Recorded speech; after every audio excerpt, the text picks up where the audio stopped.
እንኳን አደረሳችሁ የብልጽግና ቤተሰቦች።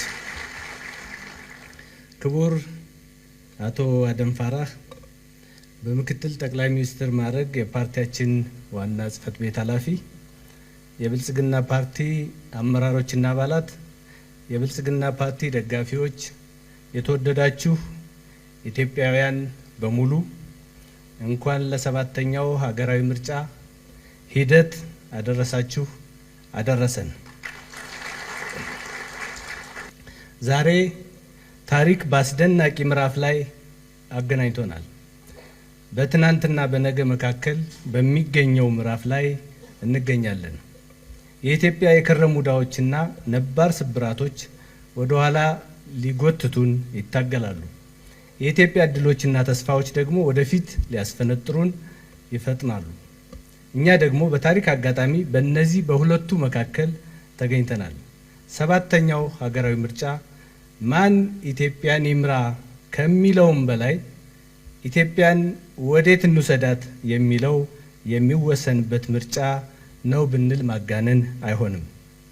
ለነባሮቹ ስብራቶችና ለከረሙ ዕዳዎች እድል እንስጣቸው ወይስ ላልተነኩ እድሎችና ለሚጠብቁን ተስፋዎች እድል እንስጥ የሚል ይሆናል። ብልጽግናን መምረጥ ማለት ነገን መምረጥ ማለት ነው። ለብልጽግና ድምጽ መስጠት ማለት ለእድልና ለተስፋ ድምጽ መስጠት ማለት ነው። ብልጽግና የኢትዮጵያ ሀገረ መንግስትና ብሔረ መንግስት ግንባታን ገምግሟል። የፖለቲካ ኢኮኖሚ ስብራቶቿን ምክንያቶቹ መርምሯል። ከትናንት ልንወስዳቸው የምንችላቸውን እሴቶች ተገንዝቧል። የወረስናቸውንና ልናስወግዳቸው የሚገቡንን አረሞችም አውቋል። ከነዚህ በመነሳትም አዋጭ የሆነውን የኢትዮጵያ ብልጽግና ጉዞ ተልሟል። ይሄ የምርጫ ማኒፌስቶ የያዘውም ይህንኑ ነው።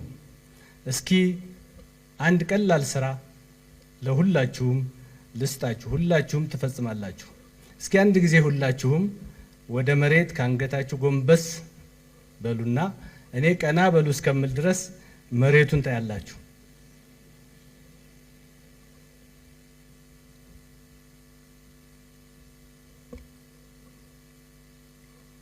አመሰግናለሁ።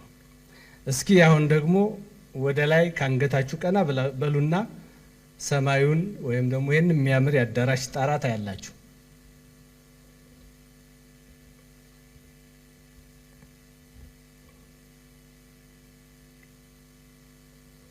አመሰግናለሁ። እንዳያችሁት ትንሽ ፈጠንኩባችሁ እንጂ ጎንበስ ብሎም ሆነ ቀና ብሎ ማየት ወይም መቆየት አንገት ያማል። ልዩነቱ ወደ ታች ስናቀረቅር ሐዘን፣ ትካዜ፣ የበታችነት፣ ተዋርዶ፣ ሽንፈት አለበት። ወደ ላይ ቀና ስንል ግን ተስፋ፣ መነሳሳት፣ ከፍታ፣ እድል፣ ድል አድራጊነት፣ ክብርና መነቃቃት አለበት። ሁለቱም ያደክማሉ። ጥያቄው ግን ለየትኛው ስንል እንድከም የሚለው ነው። ብልጽግና ይህንን ጥያቄ ነው የሚመልሰው። የሚያደክምም ቢሆን ቀና እያል እንድከም፣ በምንም መልኩ ኢትዮጵያ ቀርቅራ አትደክምም በሚል የህዳሴ ግድብን እኮ በድካም ቀና ብለን የጨረስነው የትውልድ ፕሮጀክት ነው። እንኳን ደስ አላችሁ፣ ደስ አለን። በፓርቲያችን ብልጽግና የምርጫ ማኒፌስቶ እንደተገለጸው እነሆ ከስድስተኛው ምርጫ ወዲህ ኢትዮጵያ እጅግ ዲጂታል ሆናለች። እኔም ያው የምናገረው እያያችሁት ነው። ዛሬም ራሱ ምርጫውም ዲጂታል እየሆነ ነው። በሁለቱ ምርጫዎች መካከል በተፈጠረው አንዱ እመርታ ይሄው ነው። 93.1 ሚሊዮን ኢትዮጵያውያን ስልክ በእጄ ሲሉ 58.1 ሚሊዮን ኢትዮጵያውያን ደግሞ ኢንተርኔት በደጄ ብለዋል። ከተደራሽነት ባለፈ ዓለም ከደረሰበት የቴክኖሎጂ ደረጃ ጋር የሚስተካከል የአምስተኛው ትውልድ ወይም 5G ኔትወርክ እንዲስፋፋ ለማድረግ ችለናል። በስድስተኛው ሀገራዊ ምርጫ ሰሞን 52.1 ሚሊዮን ዲጂታል አካውንቶች ነበሩን። ዛሬ ሰባተኛውን ምርጫ ስናደርግ ከ222.6 ሚሊዮን አካውንቶች በልጧል። በዲጂታል የተላለፈ ክፍያ በተጀመረበት በ2014 በጀት ዓመት የተከናወነ ግብይት በግብይት ቁጥር 345.4 ሚሊዮን ነበር። የተላለፈው ገንዘብ መጠን ደግሞ 1.6 ትሪሊዮን ብር ነው። በ2017 በጀት ዓመት በዲጂታል የተላለፈ ክፍያ በግብይት ቁጥር 4 ቢሊዮን ሲሆን የተላለፈው የገንዘብ መጠን ደግሞ 16.6 ትሪሊዮን ብር ደርሷል። ዲጂታል ፋይናንስ አካታችነትን ከማረጋጋት አንጻር ከፍተኛ ፋይዳ አለው። በቅርቡ የተጀመረው ቢሆንም ፓርቲያችን ዲጂታል ፋይናንስን በተጨባጭ ለማስፋፋት ሰፊ ርብርብ አድርጓል። በዚህም በ2017 በዲጂታል የተቆጠበ ገንዘብ 9.2 ቢሊዮን ብር ሲሆን የተሰጠ ብድር ደግሞ 49.3 ቢሊዮን ብር ደርሷል። ይሄ በባንክ ሳይሆን በዲጂታል ዲጂታል መታወቂያ በየቤቱ በከፍተኛ ፍጥነት እየገባና ጥቅም ላይ እየዋለ ነው። ፓርቲያችን ቀጣይነት ያለው በዲጂታል የታገዘ አገልግሎት ማስፋፋት ዋነኛ የትኩረት አቅጣጫው ነው። አገልግሎቶችን ዲጂታል ከማድረግ ባለፈ እርስ በርሳቸው እንዲተሳሰሩ እና እንዲናበቡ ማድረግ ተገቢ ነው። በዚህ ረገድ አገልግሎቶች በአንድ ማዕከል የሚሰጡበት ደረጃውን የጠበቀ የአንድ ማዕከል አገልግሎት እንዲጀመር አድርገናል። በመሆኑም መሶብ የአንድ ማዕከል አገልግሎት በፌዴራል ደረጃ ተግባራዊ ተደርጓል። የአንድ ማዕከል አገልግሎቱ ወደ ክልሎችና ከተማ አስተዳደሮች እየተስፋፋ ይገኛል። መሶብ የአንድ ማዕከል አገልግሎት በጀመርንባቸው የዜጎች እርካታ 95.6 በመቶ መድረሱን ማረጋገጥ ተችሏል። ለዲጂታል ኢኮኖሚ ግንባታ ዋነኛው ምሰሶ የሰው ሀብት ልማትና ቀጣይነት ያለው የአቅም ግንባታ መሆኑን ፓርቲያችን ያምናል። በዚህም ደረጃውን የጠበቀ የዲጂታል እውቀት እንዲስፋፋ የ5 ሚሊዮን ኮደርስ ፕሮግራምን በመቅረጽ ተግባራዊ አድርጓል። እናም ብልጽግናን መምረጥ ዲጂታል ኢትዮጵያ ነጋችንን ብሩህ ማድረግ ነው። በሀገር በቀል ሪፎርም የተገኙ ስኬቶች፣ በምግብ ሉዓላዊነት የተገኘው ውጤት፣ ኢትዮጵያ ጸጋን ወደ ሀብት የቀየረችበት ስልት፣ ኢንዱስትሪያዊት ኢትዮጵያ ለመፍጠር የተጀመረው ጉዞ፣ ኢትዮጵያን ለማስተሳሰር እየተሰሩ ያሉ ስራዎች፣ ጤናማና የተማረች ኢትዮጵያን ለመፍጠር የተጀመሩ ውጥኖች፣ ከተሜ ኢትዮጵያን ለመገንባት የሄድንበት አዲስ መንገድ፣ በዲጂታል ኢትዮጵያ ያመጣነው ለውጥ ኢትዮጵያውያን ቀና ማለት እንደሚችሉ የሚያሳዩ ናቸው። የኢትዮጵያ ኢኮኖሚ ለዘመናት መዋቅራዊ ማሻሻያ ስላልተደረገበት እጅ ተወርች ተቀፍድዶ ተይዞ ነበር። ዕዳ፣ የውጭ ምንዛሬ እጥረት፣ ምርታማነት ማነስ፣ የቴክኖሎጂ ችግር፣ የፋይናንስ ተቋማት መታሰር እና ሌሎች ችግሮች ኢኮኖሚውን አግውጠውት ቆይተዋል። ከጠቅላላ ሀገራዊ ምርት 60% ዕዳ የሆነበት ኢኮኖሚ ነው የብልጽግና መንግስት የወረሰው። ይህንን ከመሰረቱ ለመፍታት ሀገር በቀል የኢኮኖሚ ሪፎርምን አከናውነናል። ከዚህም ዕዳ ወደ ምንዳ የተሻገረ ኢኮኖሚ እየገነባን እንገኛለን። ሪፎርማችን በመንግስት ቁርጠኝነትና በትክክለኛው ሳይንሳዊ መንገድ እየተመራ በመሆኑ ዓለም አቀፍ አድናቆትን፣ ሀገራዊ ውጤትን አስገኝቷል። በብልጽግና ዘመን የኢትዮጵያ ኢኮኖሚ ከአግላይ ከልካይ ወደ አስቻይ ምህዳር ተሸጋግሯል። ኢትዮጵያውያን አንገታችንን ደፍተን እንድናቀረቅር ካደረጉን ስብራቶች አንዱ በረሃብ በተደጋጋሚ ስማችን መነሳቱ ነው። በተመዘገበው ታሪካችን እንደሚታየው የረሃብ ታሪካችን ከሺህ ዓመታት የዘለቀ ነው። ችግሩ እሱ አይደለም፣ ለምን ለሺህ ዘመናት ሳንቀርፈው ቆየን የሚለው ነው። በዋሻዎቻችን ውስጥ በአንዳንድ ቅርሶቻችን ላይ የሚገኙት የሺህ ዓመታት ስዕሎች ሰዎች በሬዎችን ጠምደው ሲያርሱ ያሳያሉ። ያ የሺህ ዘመን ስዕል ዛሬም በተግባር በገጠሮቻችን የሚታይ እውነታ ነው። ብልጽግና ይህንን አንገት አስደፊ ስብራት እየቀየረ ነው። ዛሬ በስንዴ ምርት ራሳችንን ችለናል። ሩዝን በበቂ ሁኔታ እያመረትን ነው። በዓመት ከአንድ ጊዜ በላይ ማረስ ፋሽን መሆኑ ቀርቷል። ትራክተሮችና ውሃ ፓምፖች ገጠሩን እያጥለቀለቁት ናቸው። በዚሁ ከቀጠል የነገዋን ኢትዮጵያ ለማየት ያጓጓል። ስለሆነም የነገዋን ኢትዮጵያ ለማየት ብልጽግናን ይምረጡ። በእነዚህ ጥረቶች አጠቃላይ የሰብል ምርት በ2012 በጀት ዓመት ከነበረበት 396.7 ሚሊዮን ኩንታል በ2016 በጀት ዓመት 691.86 ሚሊዮን ኩንታል ለማድረስ ተችሏል። ይህም በ4 ዓመት ውስጥ አጠቃላይ የሰብል ምርት 74 በመቶ እንዲያድግ አድርጓል። የ2017 በጀት ዓመት የሰብል ምርት 836.4 ሚሊዮን ኩንታል ደርሷል። አጠቃላይ የግብርና ምርት ደግሞ 1.57 ቢሊዮን ኩንታል ሆኗል።